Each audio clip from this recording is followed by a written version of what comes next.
Underoos!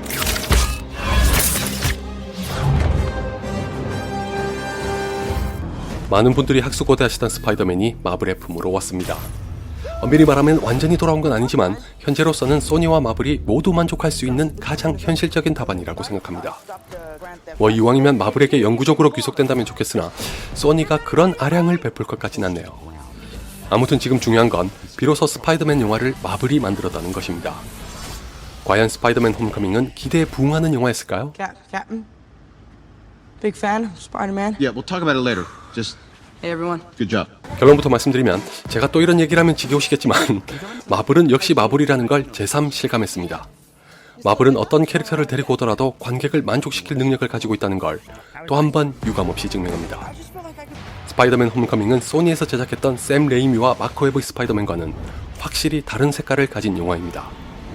솔직히 전 고등학교가 배경이라는 얘기를 처음 들었을 때는 우려가 앞섰습니다. 마블이라면 다르겠지 하면서도 이미 몇 번 봤던 걸 또 봐야 한다는 게 싫었기 때문이죠. 다행히 스파이더맨 홈커밍은 그런 걱정을 기분 좋게 깨부순 영화입니다. 모든 영화의 출발점은 동일하지만 샘 레이미의 스파이더맨이 지극히 평범한 개인의 삶과 슈퍼히어로의 운명 사이에 짓눌려 갈등했다면 마크 웨버 스파이더맨은 그 무게를 한결 덜어내면서 유쾌함과 로맨스를 부각시켰습니다. 존 와츠의 스파이더맨은 두 영화의 톤을 적절하게 혼합해 자신만의 입지를 다집니다. 캐릭터로 보나 이야기로 보나 새롭고 다채로운 색깔을 띤 스파이더맨 영화가 됐죠. 한마디로 말해 시종일관 밝은 와중에도 적재적소에서 딱 필요한 만큼 진지합니다. I was just trying to be like you, I wanted you to be better. I'm gonna need the suit back. but I'm nothing without this suit. If you're nothing without this suit, then you shouldn't have it. 그게 가능했던 건 일단 마블의 영화답게 캐릭터를 명확하게 잡고 들어갔기 때문입니다. 스파이더맨 홈커밍은 예상했던 대로 스파이더맨의 정신적인 성장기를 큰 틀로 잡고 진행합니다. 이 영화의 피터는 또래의 10대들에게서 볼 수 있을 법한 성격과 태도를 지녔습니다.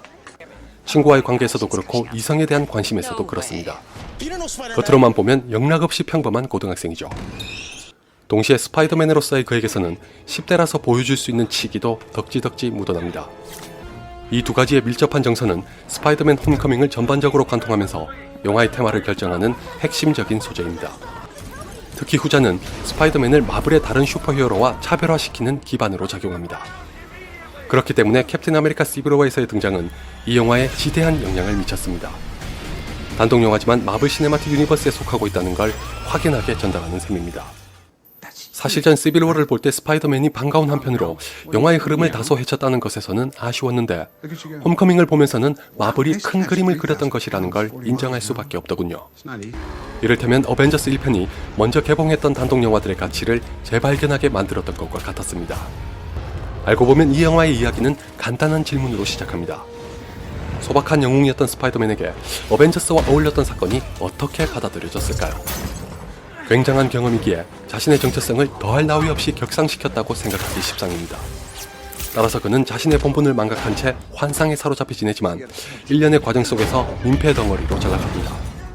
결국 피터는 학생으로서나 슈퍼히어로로서나 모두 실패하고 맙니다. 어느 것 하나 제대로 하지 못하고 주변 사람들을 실망시키기에 이르죠. 스파이더맨 홈커밍은 이런 이야기를 따라가면서 다들 잘 아시는 스파이더맨 시리즈의 유산을 그대로 물려받은 영화가 됩니다. Remember, with great power comes great responsibility. 저처럼 예고편이 너무 친절하게 많은 걸 보여줬다고 생각했던 분들도 계실 텐데 막상 본편을 보시면 결코 그렇지 않다는 걸 아시게 되실 겁니다. 마치 원더우먼처럼 완성된 영화는 예고편과는 다른 경험을 제공하는 데다가 연출을 맡은 존 와츠가 지대한 공을 세웠기 때문입니다. 존 와츠는 꽤 젊은 감독에 속합니다. 경력도 짧고 내세울 만한 영화는 캅카가 전부입니다. 그나마 대중적으로 알려지지도 못한 영화지만 캅카를 보면 그가 왜 스파이더맨 홈커밍의 감독이 됐는지 짐작하게 됩니다. 저는 캅카의 장점을 스파이더맨 홈커밍에서 고스란히 엿볼 수 있더군요. 무엇보다도 존 와츠는 어린 소년의 심리와 속성을 꿰뚫어보는 재주를 가졌습니다. 특정한 상황에 놓였을 때 어떻게 반응하고 대처하는지를 오롯이 그들의 시각으로 보고 표현하죠. 스파이더맨 홈커밍에서도 그런 능력을 바탕으로 한 캐릭터 묘사에 탁월하다는 걸 재차 증명합니다. 여기에 톰 홀랜드의 연기까지 더해지면서 지금까지와는 다른 피터 파커가 나타납니다. 아울러 자극에 의존하지 않으면서도 팽팽한 스릴을 전달하는 연출, 어른과 아이의 세계를 나눠서 대조시키는 방식, 그리고 비중과 무관하게 서늘하고 오싹한 악역도 두 영화의 공통점입니다. 스파이더맨 홈커밍의 벌처는 캐릭터로서 부족한 면을 마이클 키튼의 인상적인 연기로 벌충하고도 남습니다. 정말 훌륭한 배우 덕분에 벌처는 상당한 존재감을 과시합니다. 더욱이 지극히 서민적인 캐릭터에서 출발한다는 건 스파이더맨이라는 작품이 가진 성격과도 일치합니다. 다만 개인적으로는 벌처에게 잠재된 매력을 10분 발휘하지 못한 것 같아서 약간은 아쉬웠습니다. 좀만 더 비중을 할애했더라면 그의 인간적인 면을 한껏 부각시킬 수 있었을 텐데 아무래도 이 영화의 주인공은 스파이더맨이기 때문에 벌처의 캐릭터 구축을 간소화시켜버리더군요.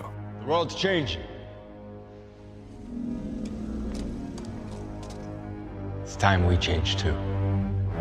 그가 탄생하는 계기를 제공하고 스파이더맨의 각성에 일조하는 토니 스타크는 걱정했던 것과 달리 과하지도 않고 부족하지도 않은 중용의 미덕을 지킵니다. 워낙 인기 있는 캐릭터라서 스파이더맨이 묻히진 않을까 걱정했었는데 이 영화가 지향하는 이야기에 딱 필요한 만큼의 역할을 하더군요. 게다가 스파이더맨을 위해 토니 스타크를 이용하는 걸 수도 있다는 의심도 말끔하게 지웁니다.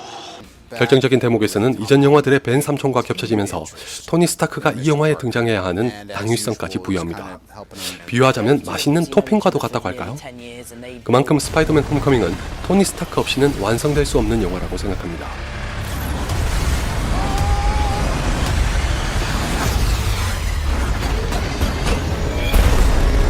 덕분에 피터는 자신을 가뒀던 알을 깨고 나오는데 그렇게 한 걸음 성장하면서도 마블의 다른 슈퍼히어로들과는 분명하게 다르다는 걸 보여줍니다. 진정한 슈퍼히어로로 탄생한다는 것에서는 여느 캐릭터의 첫 번째 영화와 동일한 노선을 걷지만 결말부의 스파이더맨은 한 가지 크게 다른 점을 지닙니다.